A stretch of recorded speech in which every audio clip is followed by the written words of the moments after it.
Hello friends, welcome to our channel इतिहास हमारा। दोस्तों, जैसा कि आप सब लोग जानते हैं कि हम अपने इस चैनल पर इतिहास, धर्म और वास्तुशास्त्र के बारे में बताते हैं और उनसे जुड़ी हुई कुछ रोचक जानकारियां आप तक पहुंचाते हैं।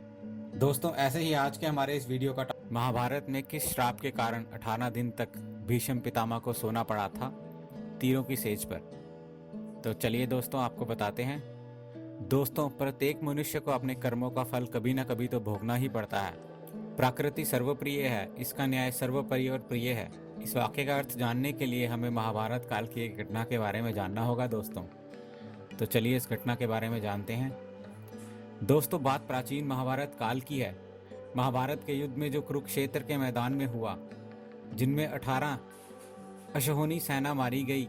इस युद्ध का समापन और सभी मृतकों को तिलांजलि देने के बाद पांडवों सहित श्री कृष्ण पितामह भीष्म से आशीर्वाद लेकर हस्तिनापुर को वापस हुए।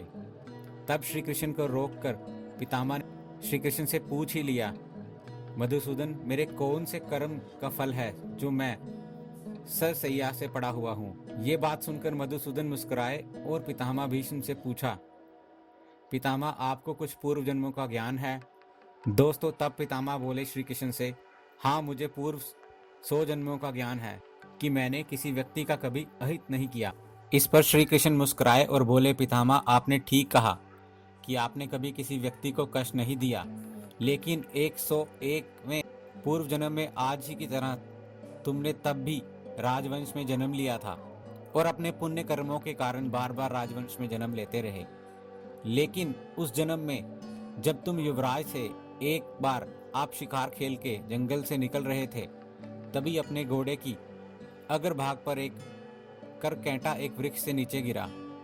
आपने अपने बाण से उठाकर उसे पीठ के पीछे फेंक दिया। उस समय वह भेड़िया के पेड़ पर जा गिरा और भेड़िया के कांटे उसकी पीठ में धंस गए।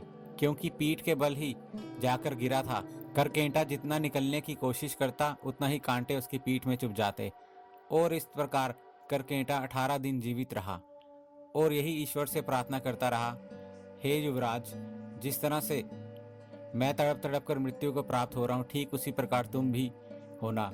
तो हे पितामह भीष्म, तुम्हारे पुण्य कर्मों की वजह से आज तक तुम पर करकैंटा का श्राप लागू नहीं हो पाया, क्योंकि हस्तिनापुर की राजसभा में द्रौपदी का चीरहरण होता रहा और आप मुख दर्शक बनकर देखते रहे, जबकि आप सक्षम थे उस अबला पर अत्याचार रोकने में, लेकिन आपने दुर्योधन और दुशासन को नहीं रोका।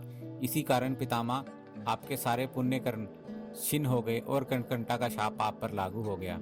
अतः पितामह, प्रत्येक मनुष्य को अपने कर्मों का फल कभी न कभी तो भोगना ही पड़ेगा। प्रकृति सर्वोपरि है, इसका न्याय सर्वोपरि और प्रिय है। इसलिए पृथ्वी पर निवास करने वाले प्रत्येक प्राणी व जीव जंतु को भी भोगना पड़ता है और कर्मों के ही अनुसार ही जन्म होता है।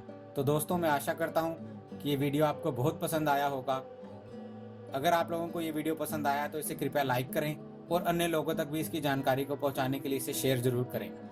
अगर आपने हमारे इस चैनल को अभी तक सब्सक्राइब नहीं किया है तो इसे जरूर से सब्सक्राइब कर लें, ताकि आने वाले सभी वीडियोस की जानकारी आप तक तुरंत पहुंच सके। दोस्तों, हमें आपके सुझावों का भी इंतजार रहेगा, तो इसलिए कमेंट बॉक्स का इस्तेमाल करते हुए अपने कमेंट्स दीजिए। हमारे इस चैनल के साथ बने रहने के लिए आपका बहुत बहुत धन्यवाद।